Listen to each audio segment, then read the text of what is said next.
Good afternoon. Welcome to the Midday Mull for Friday, the 5th of September. Reading through Paul's letter to the Corinthians with McShane, we read chapter 10 today. And in verse 27, Paul says, "If an unbeliever invites you to a meal and you want to go, eat whatever is set before you without raising questions of conscience. But if someone says to you, 'This has been offered in sacrifice,' then do not eat it, both for the sake of the one who told you and for the sake of conscience." I'm referring to the other person's conscience, not yours. For why is my freedom judged by another's conscience?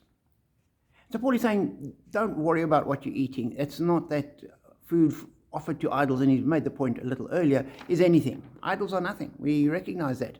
And therefore, sacrifices offered to them are not in any way going to affect us. What is going to affect us is the people that we're interacting with. And he says, if for that person the sacrifice is significant, which is why they say this is offered in sacrifice, then don't participate because of that person. They think it's significant, therefore have nothing to do with what they're doing. Let them do what they want to do, but don't participate in it, because they end up thinking that you're worshipping with them or whatever it is. Therefore, because of their opinion of the food, don't eat it. And I think that's reiterating what he said before. Consider other people in all that you do. It's not about me and what I can do. It's how this is going to affect the people around about me. That's what really matters. And then a few verses later, verse 31, he says, "So, whether you eat or drink or whatever you do it all for the glory of God." And as I read that, I thought, how does one eat and drink to the glory of God? What does that look like? And as I was thinking about it, I thought, surely that's got to mean that our whole lives, everything we do for God, we do with God. We recognize God's Spirit is in us and God's presence is with us.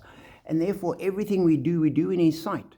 And everything we do in His sight, we need to be looking at, this is being done. Our lives are lived for His glory. And we remember that as we seek His glory, our good follows. So everything we do for His glory, and it's for our good as well. So be encouraged as you go through life, whether you eat or drink or whatever you do it all for the glory of God. And I pray that our lives will bring Him glory in our worship and in our scripture reading and prayer and our religious behavior, but also in our everyday life, our eating and our drinking.